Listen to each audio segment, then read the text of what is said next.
Okay, hi, hello, we're back. I'm sorry. The problem is that I've been dealing with a lot of technical difficulties over the past few days and not I thought I had everything working again, but apparently not. I think this should work.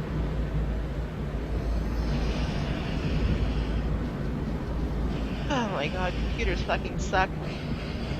Alright, abridged version. It's Monday. It's May 23rd, it's 2016, and everything sucks. But let's try to ignore that and learn how to build a character. Where was I? Okay, so 4 key points here. You want to know what your stats do, you want to know what weapon scaling does, you want to know how to put a build together in a coherent way, and you want to keep it simple. At least for your first time through. Let's not waste any time. Vigor is the first stat on your sheet and one of the most important. Vigor increases your HP total. Overall, point for point, it's the most effective way of protecting yourself. Raw HP does a lot more than absorption. Every character needs some vigor. Unless you plan going heavy into PvP, 27 should be sufficient because that gives you a nice round 1000 HP to work with. 1300 if you're in Ember form. Next in line is Attunement. Attunement governs your focus points and how many attunement slots you have for spells and stuff. It's a much more situational stat than Vigor. Many characters can get away with putting no points in this. However, if you do start as the warrior class, you actually won't have enough attunement to slot a single spell when you start the game. Therefore, it might be useful to put at least 10 points into attunement, so you have at least one slot and some FP to work with for weapon arts and stuff. Next in line is Endurance. Endurance governs stamina, and stamina in turn governs a whole lot of things actually. It determines how many times you can swing your weapon, how many times you can roll, how much you can block with your shield before going into a stagger state, how long you can sprint, and some other more esoteric things in sort of niche situations. The upshot is that you want to have a lot of stamina. It's really important. It also governs your spell casting. Spell casting also takes stamina. Quite a lot of it, actually. So even casters want a lot of endurance. Next up is Vitality, and Vitality doesn't actually exist. It governs your absorption, which, as I covered before, is actually much worse than simply having raw HP. And it also increases your equip load capacity. Now, the thing about equip load capacity is that heavy armor in this game is almost entirely for show. Absorption does very little, and Poise does actually nothing at all. Okay, actually, so here's the deal with Poise. Just real quick. You need at least 1 point in Poise to get hyper armor on some weapon attacks. If you have 0, you won't get hyper armor. But provided you have at least 1, you do. So just wear literally anything, and Poise will do its job. Really good stat. Excellent design. I like it. Okay, moving on. So Vigor, Attunement, Endurance, and Vitality are basically the stats that govern your passive bars. Your HP, your FP, and your stamina, and your equip load. Strength, Dexterity, Intelligence, and Faith are your active stats, more or less. These govern how much damage you do.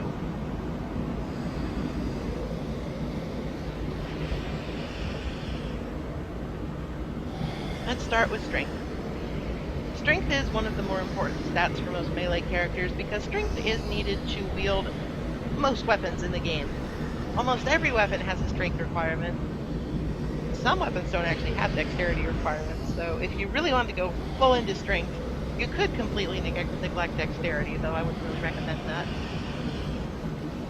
So, strength is required for heavy weapons, so for a minute here, let's demonstrate. Since this character has 50 strength, I can wield any weapon in the game, even the super duper heavy ones.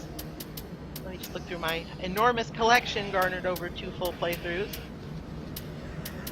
and find a sufficiently heavy weapon to demonstrate, such as Smo's Great Hammer.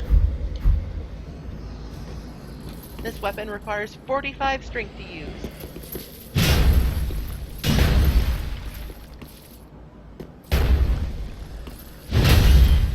It's also kind of silly looking, but let's ignore that for the moment.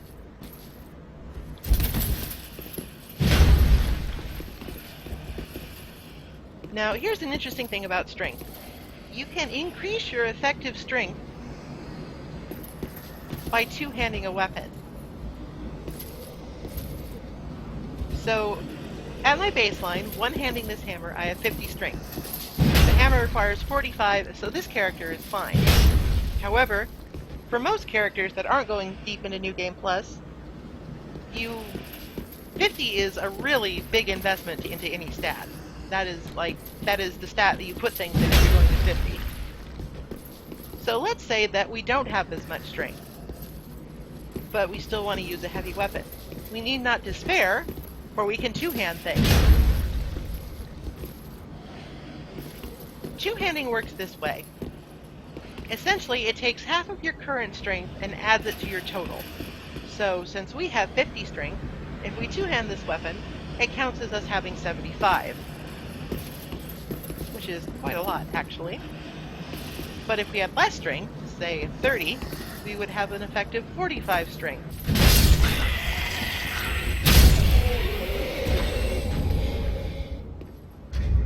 Alright, let's move on. Next up is Dexterity. It's the second physical scaling stat. Full on, completely, regardless of everything else, into strength. You have options. Though, going for the full effect certainly has its advantages.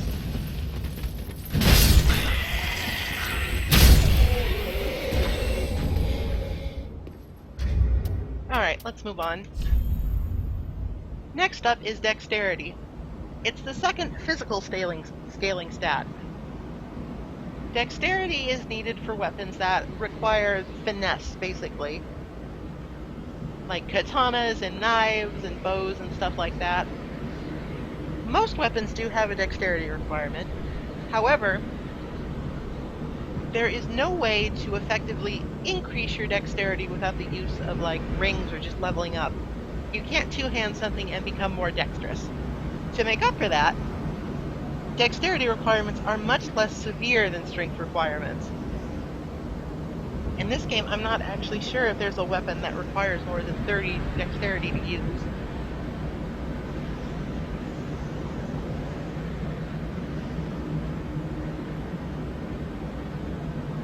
Take a look at a dexterity weapon real quick. To find one.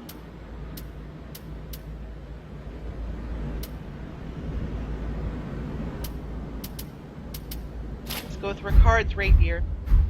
This isn't upgraded at all, but nonetheless, it scales very highly with dexterity, but not much with strength.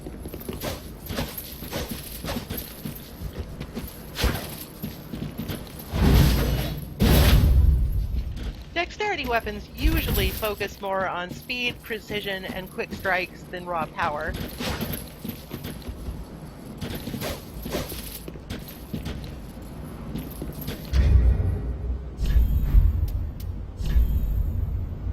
Next in line, we have Intelligence, the first stat that really governs magic. So this character did not focus much on spells, so we only have 10 of each, which is actually plenty for our purposes. Intelligence is basically what increases your damage with sorceries. For most characters, you don't need to put very much into intelligence at all. There are some weapons that do have minor intelligence requirements to them, but they're usually very minor, like a 10 or so. Faith is more or less identical to sorcery. Intelligence, but it works for miracles rather than sorcery. As such, it can also be ignored for the most part, if you're going for a physical character. If you're going for a casting character, then you need to really cut how much you put in strength and dexterity and boost what you put in intelligence and faith. Finally, we have luck, which is sort of an oddball stat. The only thing that it does naturally is slightly increase some of your defenses, depending on your level up level. It's sort of weird and random. And increase your item discovery. Item discovery simply governs how likely it is that you'll find a drop off a dead enemy.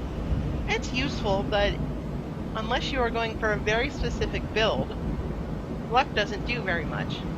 The one thing that it does do is increase bleeding damage.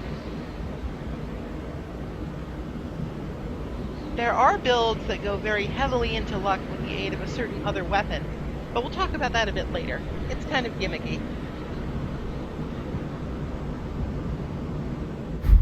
So now that we've gone over what stats do, let's talk about how they interact with weapons, with weapon scaling. Every weapon, unless it is infused with the raw property, will scale a little bit with some of your stats. Let's take this, trying to find a weapon I haven't infused but have upgraded a little bit. Alright, let's take the Firelink Greatsword. Sort of a spoilery weapon, but whatever. This weapon scales with... Come on, cursor. Okay. Never mind. Let's look at the Twin Prince's Greatsword. Okay. The mouse wasn't cooperating. The attribute bonus determines the scaling. So as we can see, the Twin Prince's Greatsword, which is a New Game Plus only item, scales for a D rank in every stat. Strength, intelligence, strength, dexterity, intelligence, and faith. What does this mean? Well, basically, we can see how much bonus damage we get from our attributes by looking at the numbers in this right-hand part of the column here. This is the bonus damage.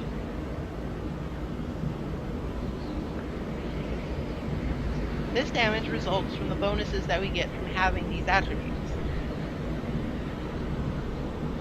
So we get plus 152 physical damage and plus 12 fire damage on this weapon.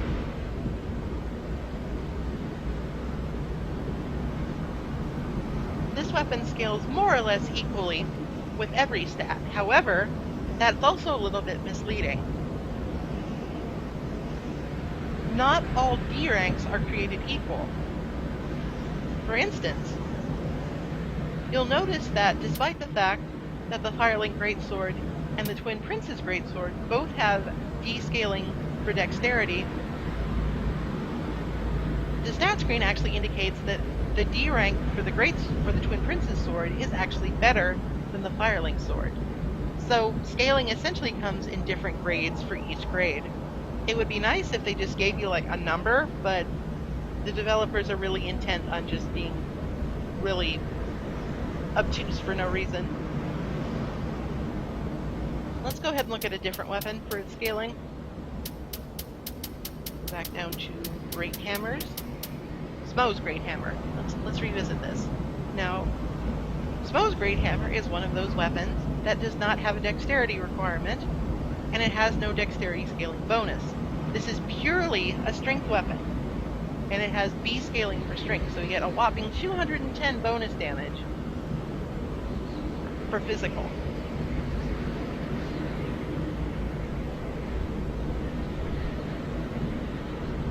Now, scaling increases in potency as you upgrade the weapon.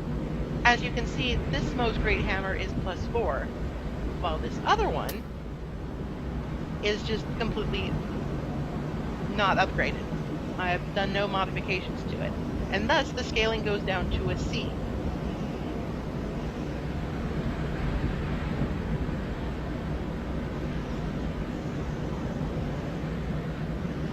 So basically, not only do you want to upgrade your weapon because it increases the base damage, going from 205 to 322, it also increases the bonus damage.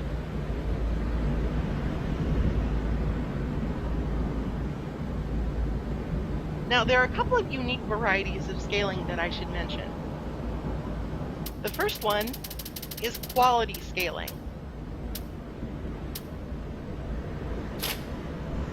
Quality scaling refers to the phenomenon when a weapon scales equally well with both strength and dexterity. These weapons are usually among the most powerful in the game in terms of attack rating. However, they also require a lot of stat investment. So this refined Lothric Knight Sword has both B scaling for strength and dexterity, making it a quality weapon. Also just a really good weapon in general. The Lothric Sword is really good. Lothric Knight Sword, actually. The refined sort of cuts that part out. The refined infusion will give you extra scaling for both strength and dexterity, so slapping it on a weapon that is already quality will boost the scaling even more.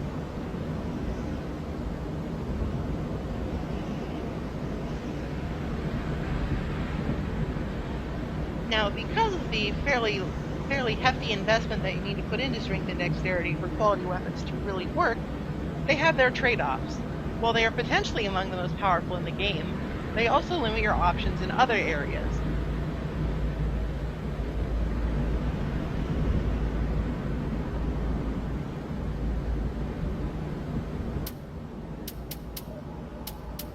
However, in this game in particular, quality is usually the way to go if you want raw damage, and you usually want raw damage. For instance, the Black Knight Great Axe has basically the highest attack rating in the game, because it starts out with both very high base attack and very high scaling for both strength and dexterity. The scaling formula is really weird, by the way. Despite the fact that this has a C and a D, you get more bonus damage from our stats from the C and the D than the BB from the refined sword, so it's a mess. You basically have to experiment to really see what works.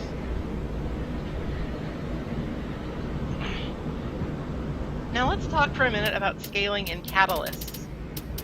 Catalysts are used to cast spells.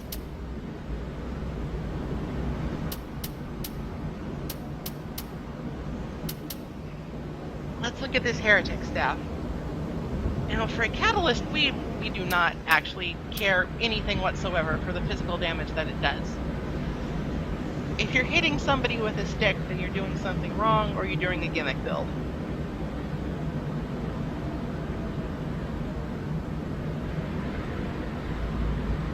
However, what we're interested in here is spell buff. Spell buff is what determines how much damage you do with your spells. However, it works a little bit differently than attack rating does. Spell buff is almost entirely governed by scaling. Simply upgrading a catalyst to maximum and not investing in intelligence or faith will not actually boost your damage very much. Spell buff works off mostly of scaling from intelligence and faith. So even if we had this at plus 10 and we only had 10 intelligence, well, first of all, we couldn't use it. If we had only 16 intelligence, then upgrading the spell buff wouldn't actually do very much for us. It needs to have some room to scale. So generally speaking, sorcery catalysts like staves and the heretic staff scale from intelligence, while talismans and chimes scale from faith.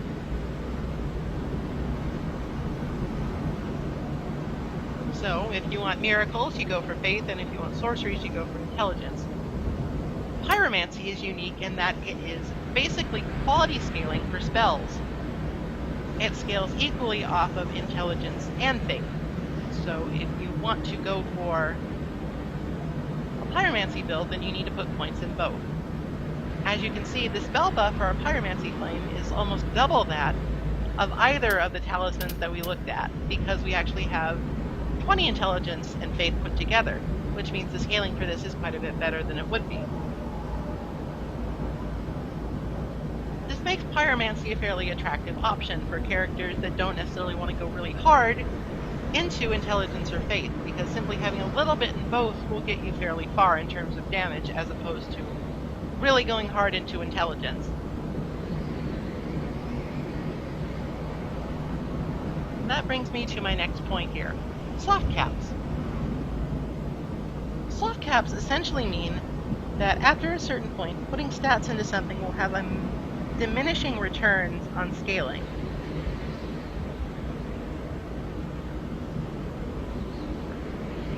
In other words, if you go super hard into a stat, like I did for strength,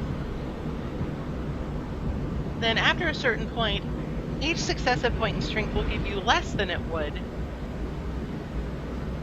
did before. So it's not necessarily a bad thing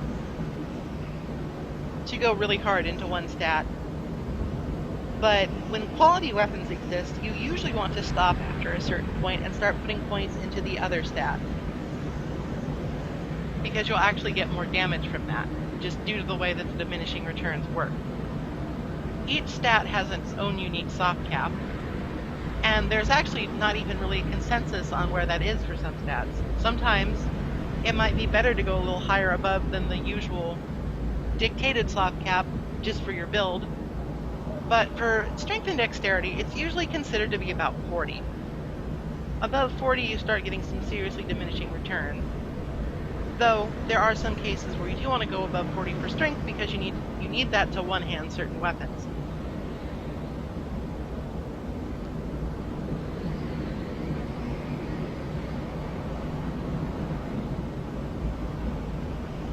Now, soft caps actually get really complicated for magic, because it's different depending on the school of magic that you use. So the soft cap for scaling for intelligence for sorcery is 60. However, for pyromancy, it's 30. The same is true for faith. For miracles, it's 60 faith. For pyromancy, it's 30 faith. Basically, once you start going over 30 in a single stat, for pyromancy, it becomes much more efficient to level up the other stat. It's quite complicated. Again, this is mostly just really nitty-gritty stuff. It's useful to have just sort of like a baseline understanding of how it all works, but this is not like imperative.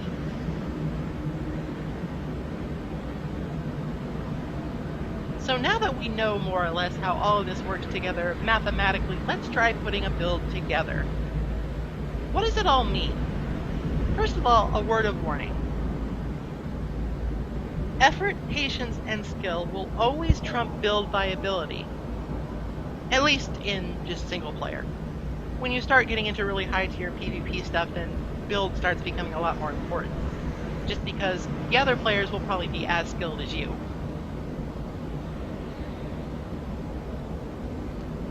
Anything works, and you're never screwed, no matter how haphazard your stat placement is. There's always an option, and if you really need to, you can change your mind.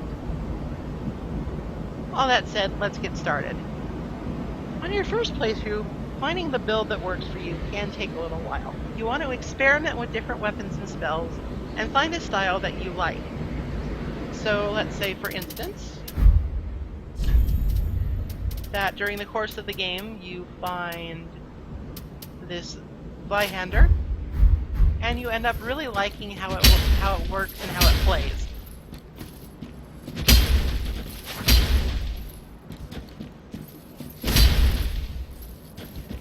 So, using this knowledge, we want to spec for great swords. Ultra great swords, in that matter. And ultra great swords need a lot of strength. So if you wanted to play with great swords, you would start leveling up strength a bit.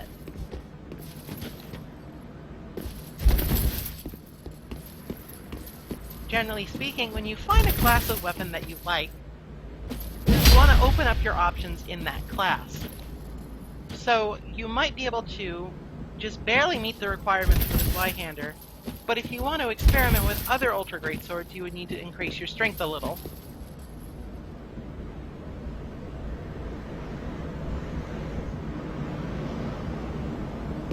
However, you also always want to leave room for versatility and to give yourself options. not all weapons are well suited to all situations. So even if you have the perfect stats for an Ultra Greatsword build, sometimes you'll run into a situation where Ultra Greatswords don't work that well. Let me switch to an Ultra Greatsword I have upgraded.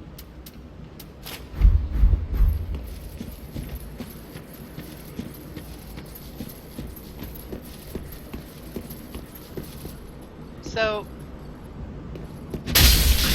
in this area, the Ultra Greatsword sort of bounces off the walls because it's such a large blade. In situations like that, you might want to switch to a smaller weapon.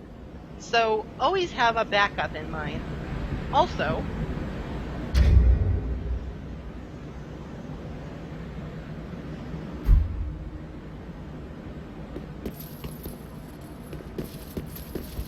you always want to have some sort of ranged option. Even if you don't like ranged combat, that's fine. I don't really like it much in these games either, but some situations simply call for it. Now, you have some options in regard to ranged weapons. For one, you want to consider throwable items. It might seem like throwable items are actually bad, but they're actually really not in this game. They're quite useful. They do quite a lot of damage, and more importantly, they scale. So these kukris scale with dexterity. So without any investment in stats at all, just doing what I normally would for the weapons I want to use, I have a viable ranged option in the kukris. For strength characters, fire bombs are very powerful because they scale off of strength. These are both very effective mid-range options for characters that don't really want to bother with bows or things like that. However, thrown items can be a little expensive.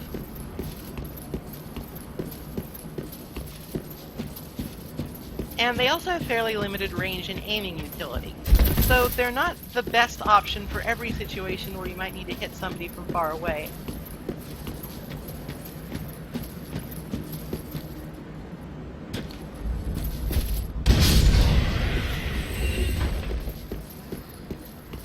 If you're still really not interested in speccing for it at all, then one option you have for a reliable ranged weapon is the crossbow.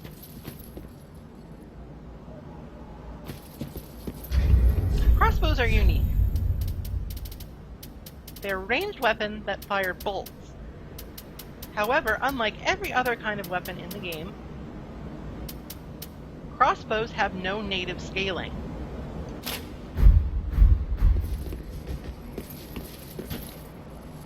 What this means is that once you have met the requirements for using a crossbow, that is all the stats that you'll ever need for a crossbow usage. They simply do not scale at all. This means that you can simply dump some Titanite into them, and they will basically just work.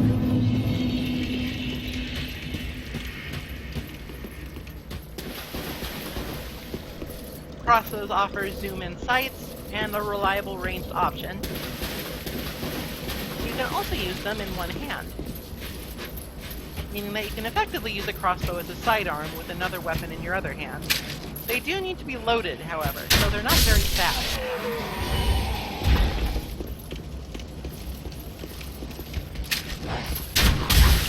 However, they're quick and they're effective, and they require minimal investment, so they're a great option for a character that simply wants to be able to hit things from afar on occasion without necessarily going overboard.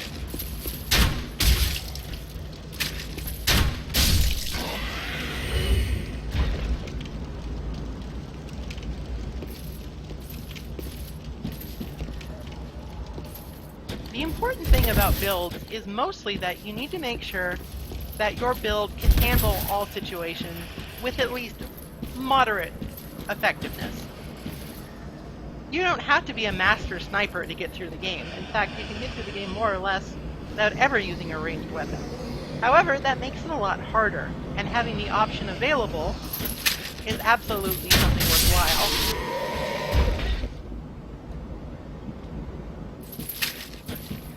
is why I like crossbows quite a bit. Now, dexterity... Hold on a sec, I think this guy's getting tricky.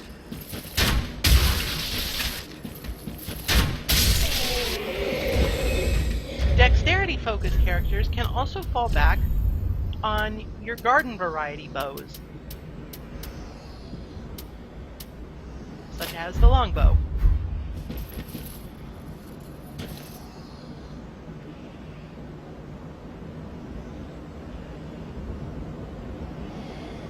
Longbows work more or less the same as crossbows do. Instead of loading, you have to draw back the string. This can potentially allow for rapid firing.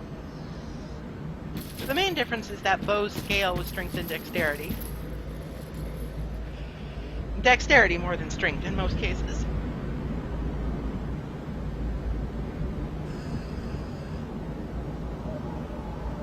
The upshot of this is that if you are a dexterity-focused character, you actually have very powerful ranged options right out the gate if you know where to look for bows. There are several very powerful ones, including the coveted great bows.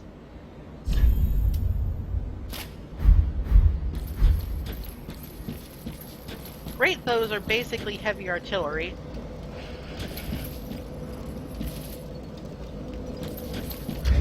Actually, I don't have the right kind of arrow for this bow. Or do I? Oh, I don't even remember. Anyway.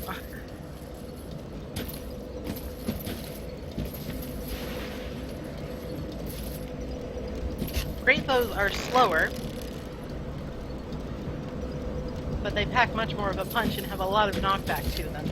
They're very effective sniper weapons.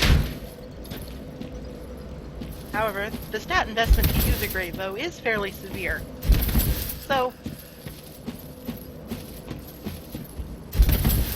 it all sort of depends on what your character can do natively. If you're a strength-focused character, crossbows or thrown items will do you quite well. If you're a dexterity character, you might want to look into bows as a ranged option. You don't have to go very hard into them. Just having one as a backup is fine. Now let's talk about caster builds for a moment. Even if you go the hardest you can into casting,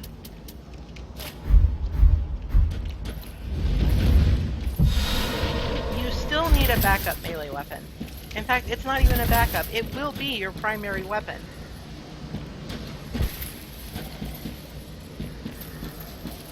Simply because, even if you max out your attunement, you will simply run out of focus points if you do nothing but cast. There are several options for cheap and effective weapons for casters that don't actually require very much in the way of stat investment.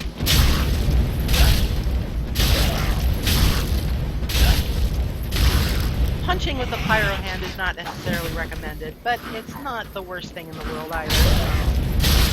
This is completely unupgraded, so I'm pretty sure I can do more damage with my bear fist. Oh yeah, definitely. Okay. Anyway.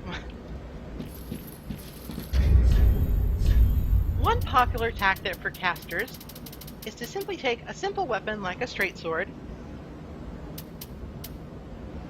or a dagger, or even a spear of some kind, anything that just doesn't take very much to use, and infuse it with the raw property.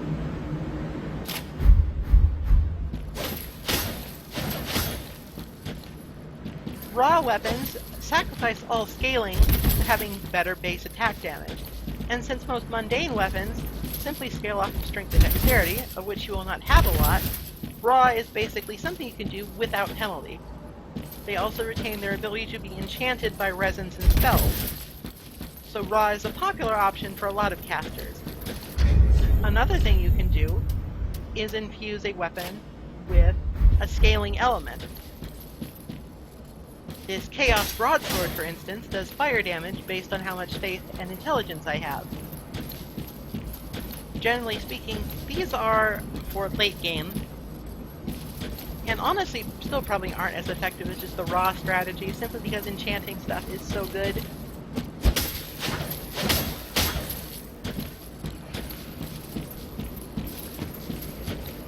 There are are 4 types of elemental scaling infusions that scale with intelligence and faith.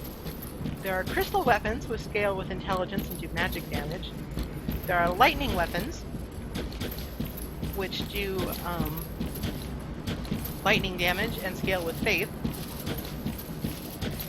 And there's chaos weapons, which scale with both faith and intelligence and do fire damage.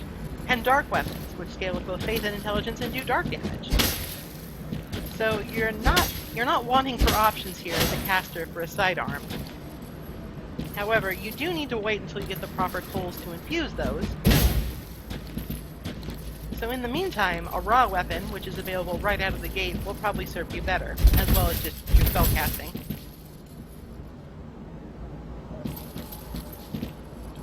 There are also the simple and blessed infusions to think about. Simple and blessed weapons only do physical damage, but the infusion does let them scale additionally with either fate or intelligence, and they also have useful bonus effects in regeneration. Simple weapons give you FP, blessed weapons give you HP.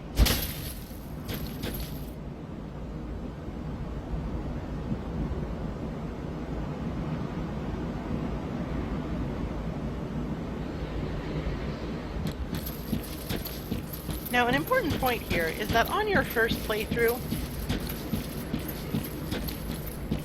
your build doesn't need to be perfect. Your build doesn't even need to be good. You can always change it later with the use of the respec service if you really want to. And the most important thing is just that you enjoy using the weapons and spells that you have.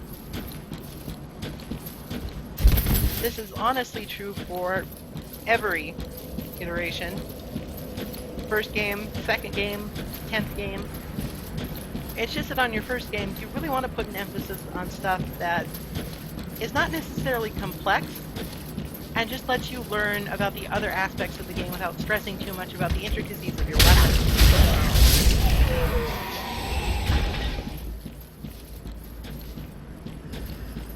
There are some very fun and specialized weapons in this game, but they require some foresight, some preparation, and some general knowledge of how the game works to really use effectively. So this brings me to my last point and sort of my addendum for the whole thing.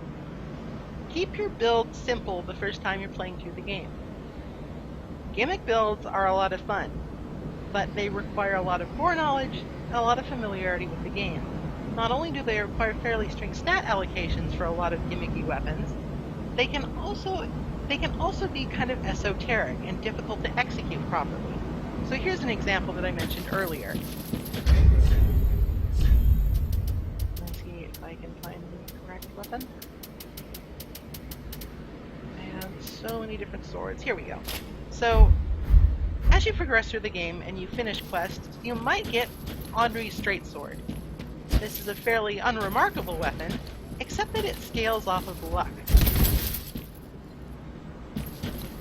In addition to being a straight sword, which are just fairly powerful weapons on their own, Henri's Straight Sword can be infused bleeding, Parthic Rouge item.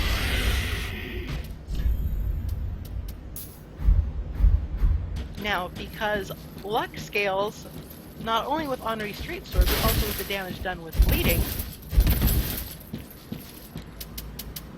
if you have high luck, and you put bleeding on the straight sword, then you can actually do huge damage with this.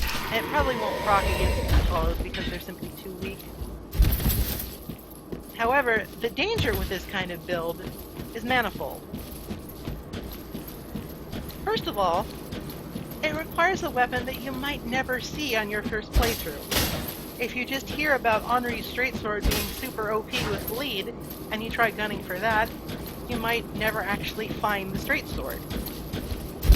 And then you might choose something else, like Warden Twin Blades, which also do bleeding damage, which are a rare drop from a rare enemy, so sometimes you need to farm for this stuff, and if you just want to play through the game, that's not necessarily something you want to do. This build also requires a steady supply of Parthic Rouge, which is not available until about midway through the game. and it's also fairly expensive. So if you're a player that tends to die a lot because they're learning and not necessarily always get their souls back, this can be a huge drain on resources you could use for other things. That's not saying it's bad. I'm not saying any build is bad. Well, except ones that like involve the bandit twin daggers, but that's besides the point. Anyway, this is actually a very powerful build. However, it requires either some research done on your part, which will result in some spoilers for the game, if that's something you care about.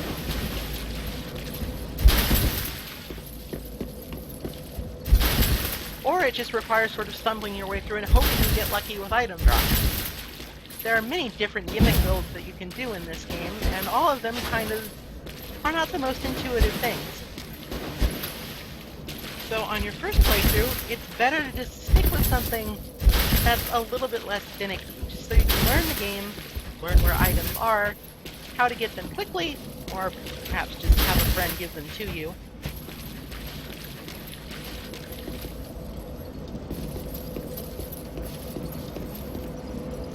And just have a better handle on things before you try for a build that's super weird. I've actually run into this a lot just from people I've talked to.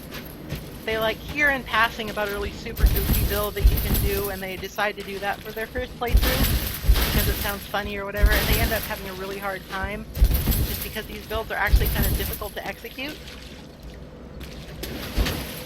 So I feel like that it would not be amiss of me to simply sort of warn you away from that before you're comfortable.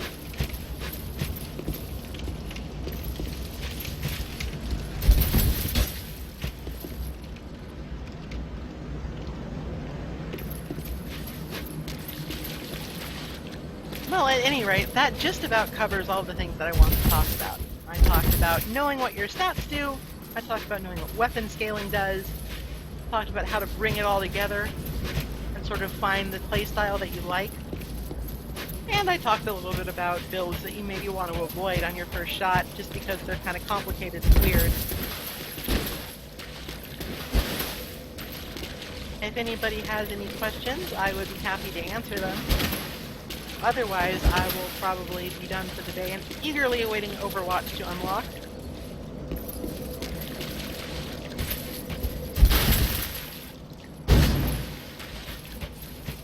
I will probably pop back in again to do this on Wednesday at 4. I'm a little early today, mostly because the aforementioned Overwatch happening.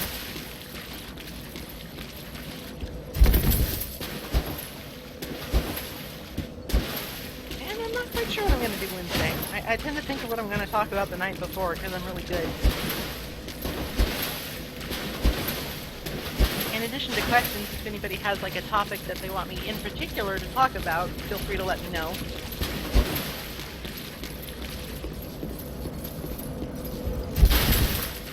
Also, I sort of want to ask how the stream quality was. I recently fixed a bunch of technical issues, and from my end anyway, things seem to go a lot better. Microphone mishap notwithstanding.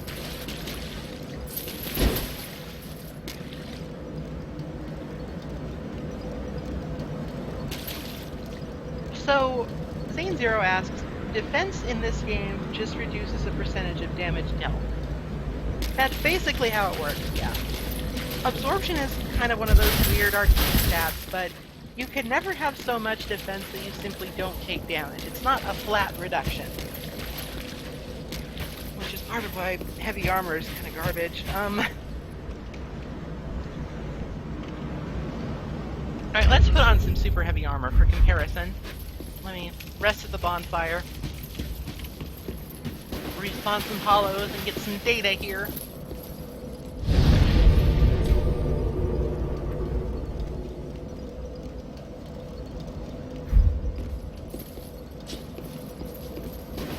Oh, Murphy, it's gonna be fine. Don't bark.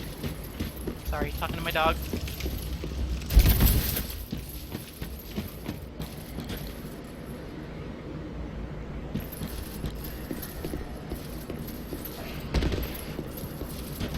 Alright, buds. Hit me with your best shot. Not an awful lot.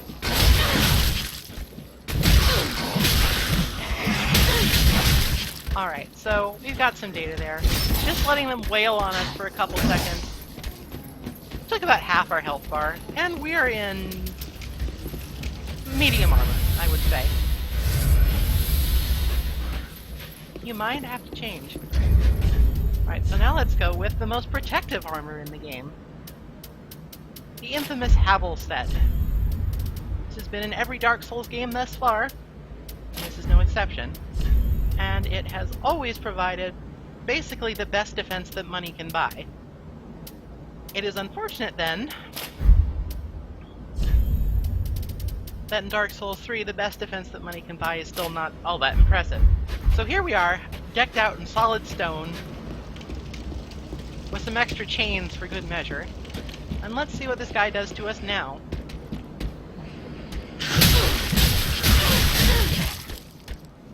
There is a noticeable difference in how much damage we take,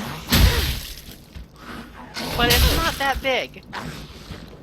This is only one guy, and just having him hit us for a while is still doing about the same amount of damage, and now we have to deal with having the slow roll. We also have no poise, by the way. And this weapon has no hyper armor.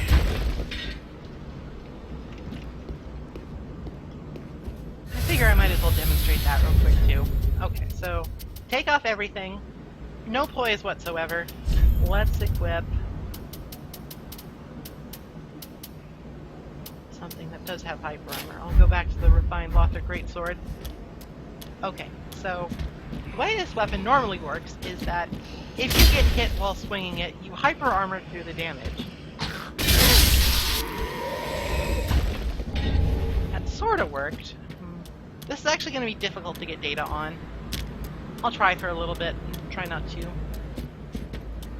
obsess over it.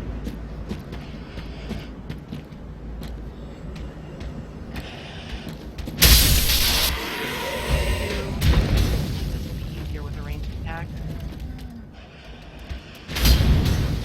Not if he misses.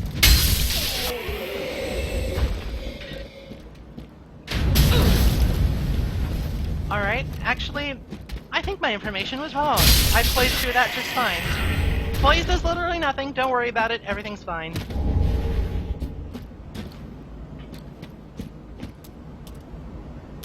Hyper armor works fine. I don't know, this game is stupid. I quit. I'm gonna go become pro as hell in Battleborn or something. I don't fucking know. Goodbye, everybody, this game is stupid. Literally stupid. The dumbest. Who even made this?